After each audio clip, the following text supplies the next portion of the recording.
Assalamualaikum warahmatullahi taala wabarakatuh. Jadi pada hari ini kita akan pelajari bab baru mengenai penentuan kadar tindak balas. Okey, sebenarnya ini di bawah satu tajuk iaitu bab 7. Siapa yang ada buku teks boleh buka buku teks. Kita nak tengok iaitu bab 7 ni iaitu kadar tindak balas. Bab 7 itu kadar tindak balas. Okey, dalam bab ni dia bagi kamu gambar macam mana sekarang ni kita panggil dia blowtorch. Blowtorch ataupun penunu bagas kan. Blowtorch ni sekarang ni dia digunakan untuk apa? Dia ambil untuk masak daging. Hidangan daging, jadi dia panaskan saja guna blowtorch ni, ataupun dia buat contohnya roti canai ke kan, pakai blowtorch dia panaskan. Jadi itu salah satu cara yang terbaru lah kan. Cara yang terbaru macam mana kita nak masak. Kenapa? Sebab apa? Okey, dituliskan di sini sebabnya adanya gas butana yang berkepekatan tinggi ya. Yang berkepekatan dia tinggi, jadi dia mengeluarkan suhu yang tinggi jugalah kan. Jadi dia masak ni dengan cepat. Cepat. Jadi kita nak cerita sini ialah kadar tindak balas. Sebab apa? Dalam tindak balas kimia ni dia ada tindak balas yang cepat, dia ada tindak balas yang lambat.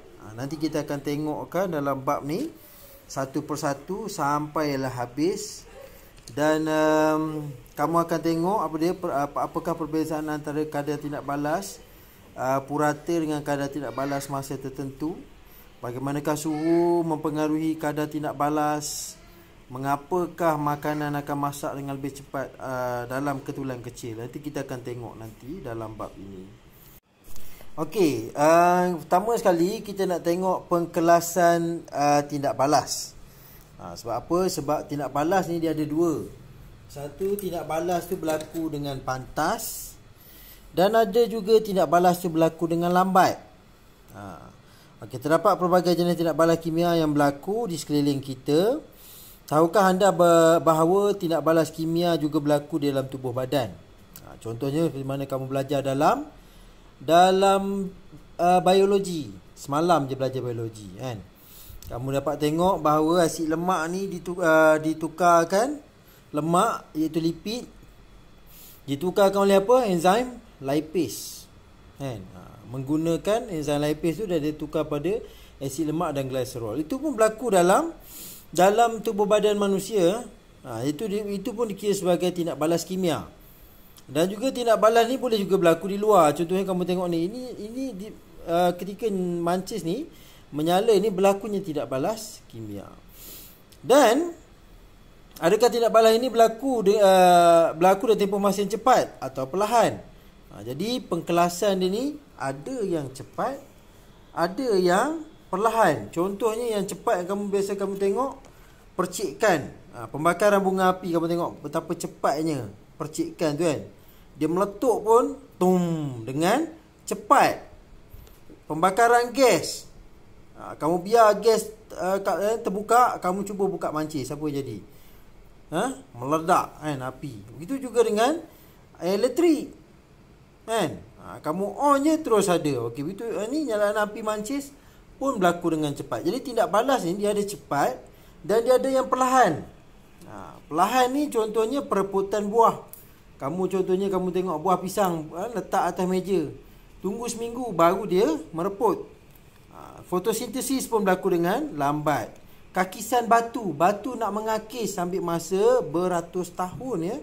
Begitu juga dengan pengaratan logam, ambil masa juga untuk logam tu berkarat. Dan juga penapaian ambil masa dalam sekurang-kurangnya seminggu ke 2 minggu, barulah tindak balas tu selesai. Jadi tindak balas ni ada dua, satu cepat, satu lambat. Okey, jadi apa yang dimaksudkan dengan kadar? Tadi kita cerita pasal tindak balas cepat atau lambat. Sekarang ni kita nak tengok dia masukkan dengan kadar. Apabila kita kata pasal kadar ni, biasanya kita akan membahagikan dia dengan masa yang diambil. Okey, kadar tindak balas adalah bersamaan dengan perubahan kuantiti bahan, tindak balas dan juga hasil tindak balas. Kan? Sama ada kita gunakan perubahan kuantiti bahan tu ataupun kita tengok hasil tindak balasnya. Kan?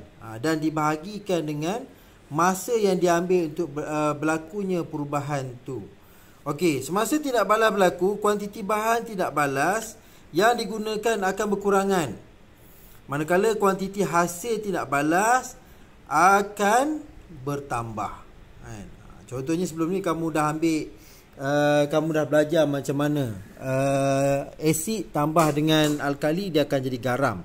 Sudah tentulah di akhir tindak balas tu garam akan meningkat, betul tak? Asid akan berkurang. Sebab apa? Asid ni bahan yang melakukan tindak balas dan garam ni akan meningkat. Jadi kita nak kira berapa gram garam tu dah terbentuk. Contohnya 2 gram. 2 gram dibahagikan dengan berapa saat proses tu berlaku, kan? 2 gram dan proses tu berlaku dalam masa 10 saat contohnya. Jadi proses tu kita berlaku dalam masa 0.2 gram per saat, kan? Kadar tindak balas dia. Okey. Semasa tindak balas berlaku kuantiti bahan tindak balas yang digunakan berkurangan, manakala kuantiti hasil tindak balas terbentuk bertambah. Okey, dan jisim dan kadar tindak balas ni kita nak pakai unit dia berdasarkan apa? Berdasarkan dia punya jisim dia. Kalau banyak kita pakai gram, kan?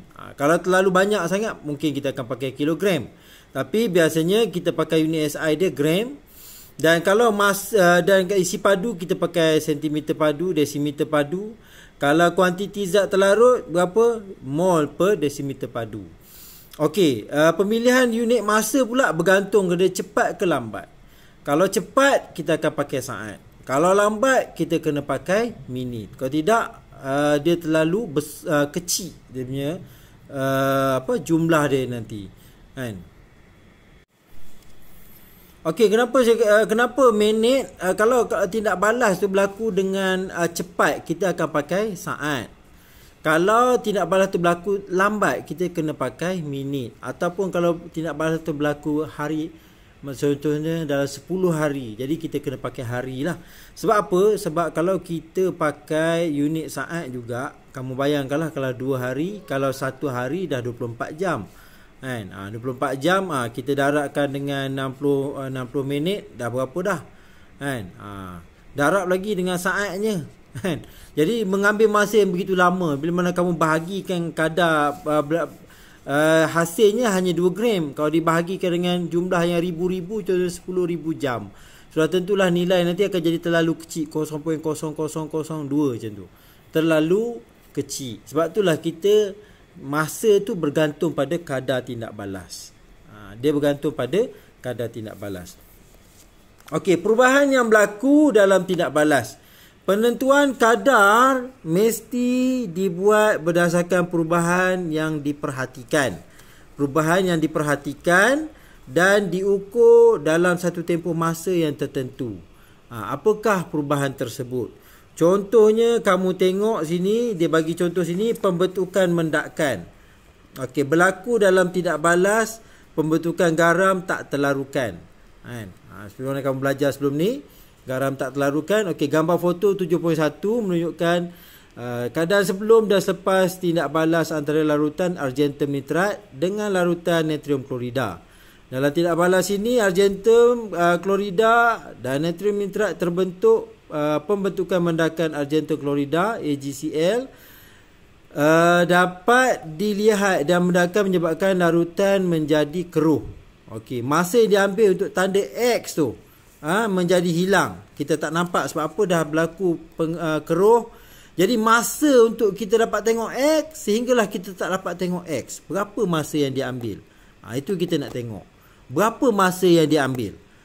Dan nanti kita ukur berapa gram yang terbentuk. Berapa gram terbentuk bahagi dengan masa yang berlaku. Itulah kadar tindak balas. Pengurangan jisim bahan tindak balas juga boleh berlaku dalam tindak balas yang menghasilkan gas. Seperti mana kamu tengok contoh dia yang diberitahu situ. Asid nitrik dengan batu kapur. Asid nitrik dengan batu kapur yang membentuk kalsium nitrat, dan gas apa yang terhasil? Karbon dioksida dan air. Dan disebabkan tidak balas ni, kehilangan jisim batu kapur dapat diukur menggunakan penimbang elektronik. Jadi batu kapur tu iaitu CaCO ni, CO3 ni, dia akan berubahlah membentuk kalsium nitrat dan juga karbon dioksida. Bila dah berubah, tindak balas tu menyebabkan jisim batu kapur ni akan menurun. Disebabkan oleh tindak balas.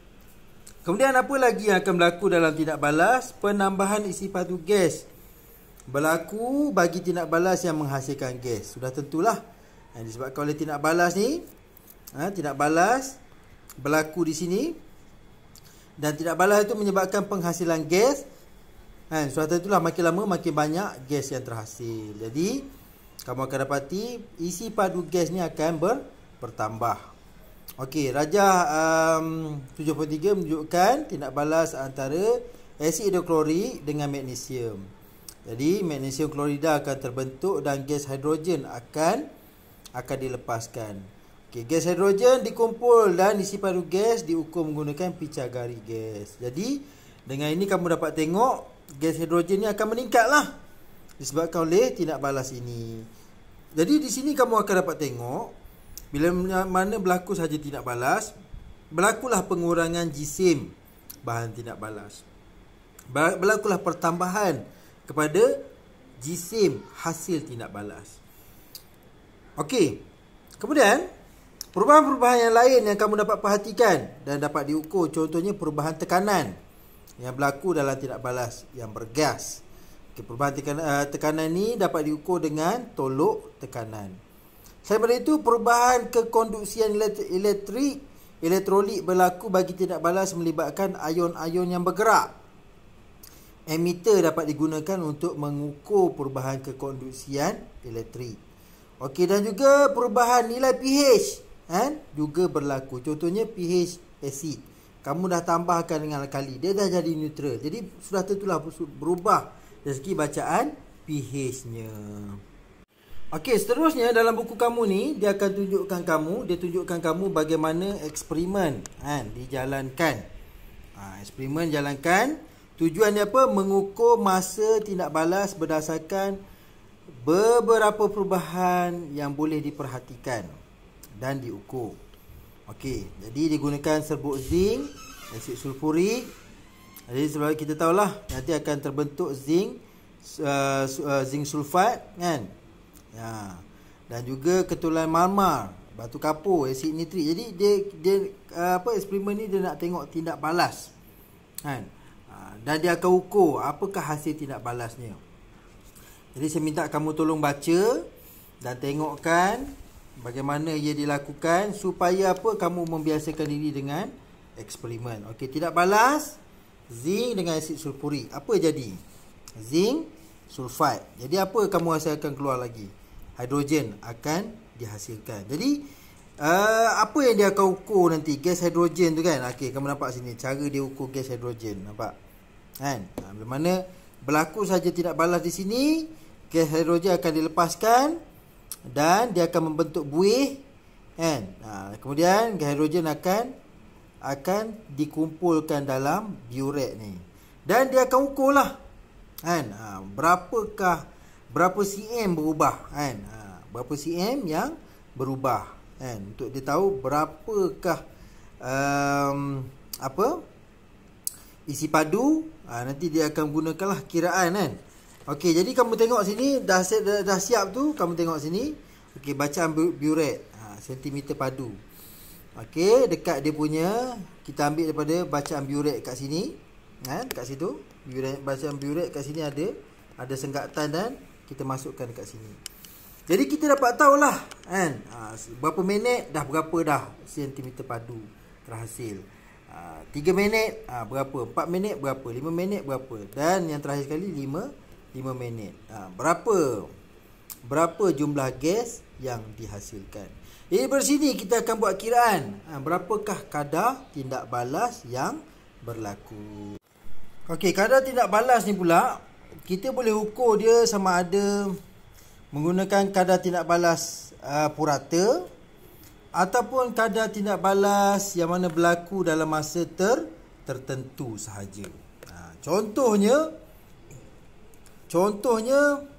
sebuah kereta sedang dalam perjalanan sejauh 400 km. Dia berjalan 400 km. Okey, oleh kerana keadaan trafik sentiasa berubah-ubah, pemandu tidak dapat mengekalkan satu kelajuan. Kan? Jadi kadang-kadang kamu bawa 60 km, kadang-kadang 80, kadang-kadang 120 contoh. Kan? Tapi berapa jauh perjalanan kamu? 400 km, kan? 400 km. Kan?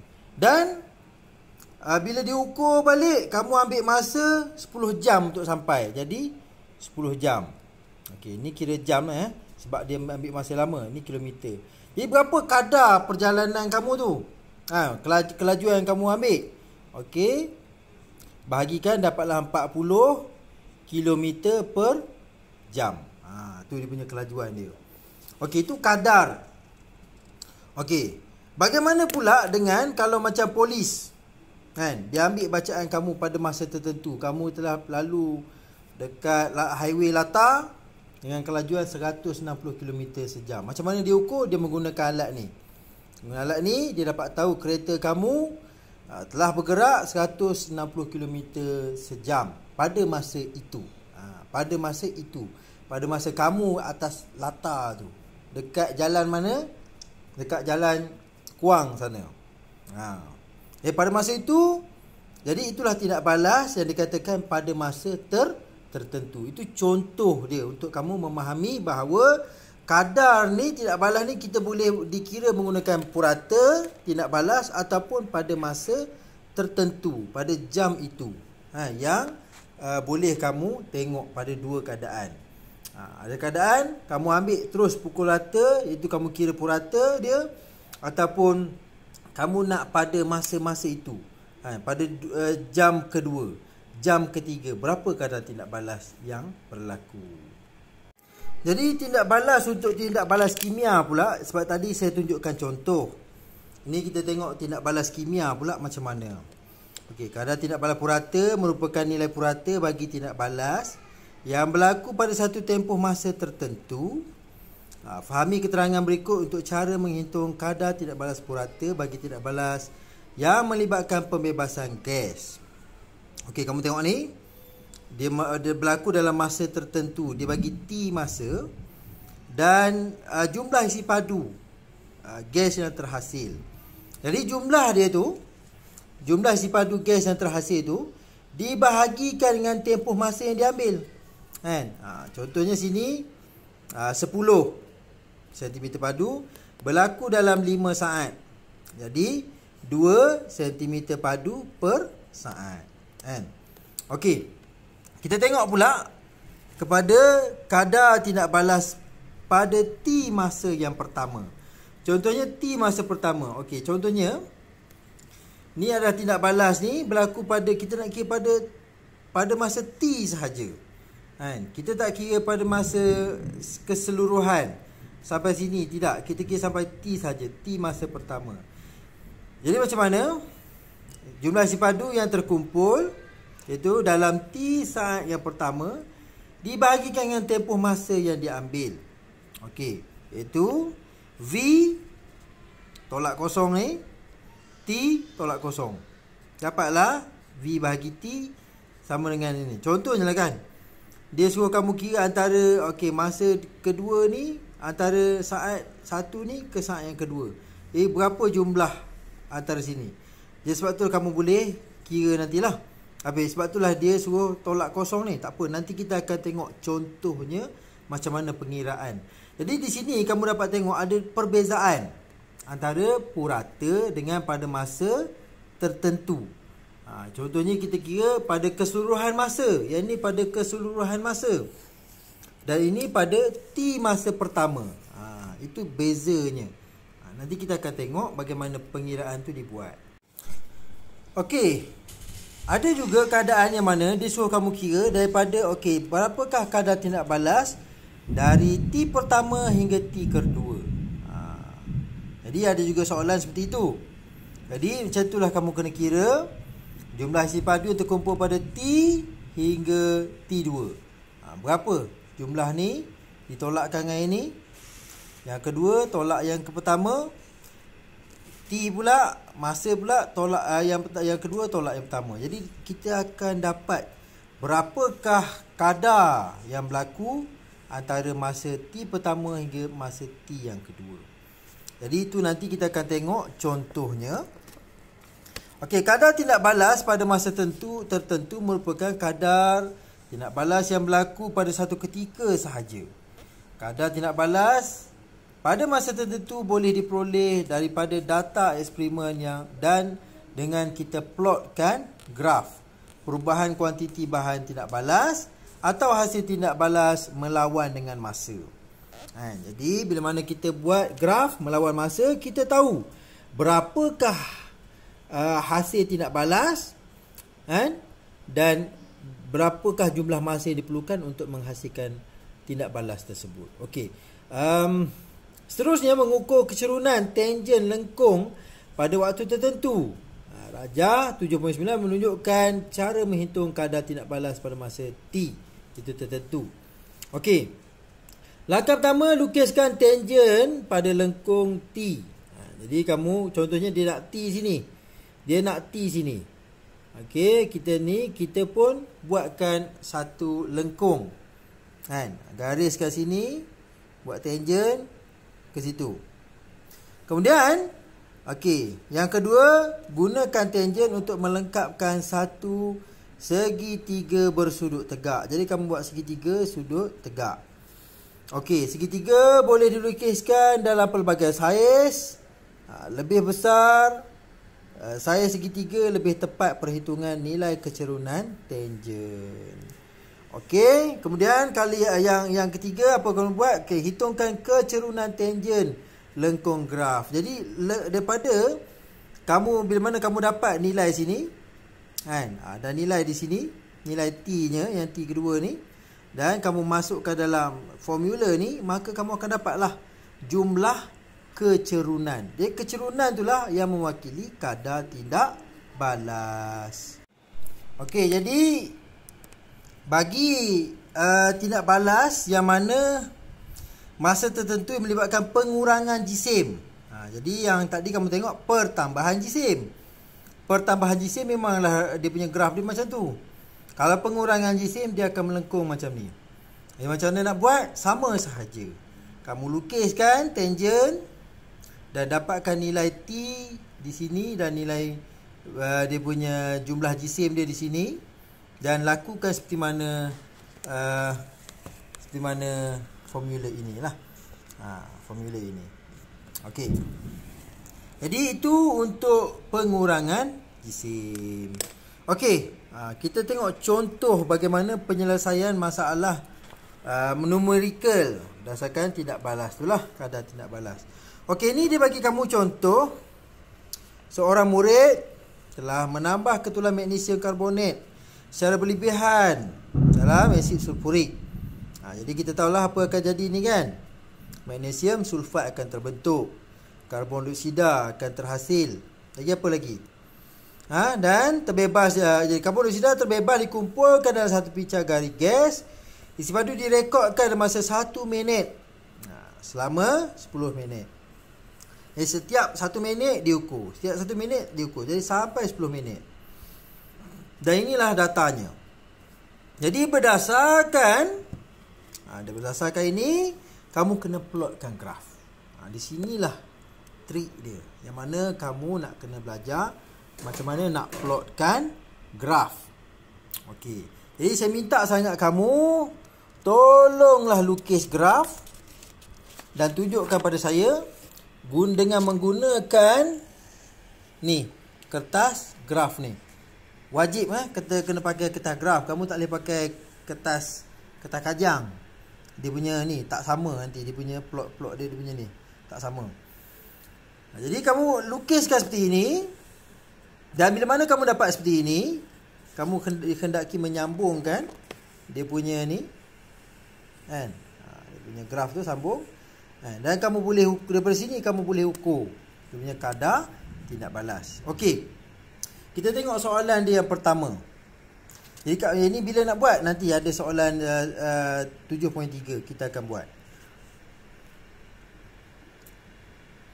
Okey, kita sambung soalan tu dah penyelesaian masalah. Sekarang ni dia tanya kamu minit ke-5.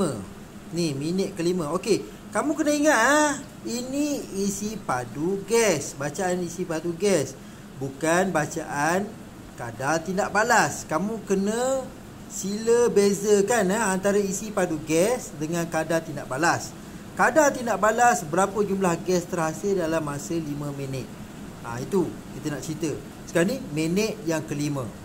Jadi kita kena buat kiraan, iaitu macam mana jumlah isi padu gas terkumpul dari minit ke-4 hingga minit ke-5. Daripada minit yang ke-4 ni, okey, yang terhasil minit ke-4 ni sampai ke-5 ni berapa? 63 tolak 8. Jadi gas yang terhasil antara 4 ke-5 kan? 4 ke-5 itulah yang dikira sebagai minit ke-5. Jadi 63 tolak 8.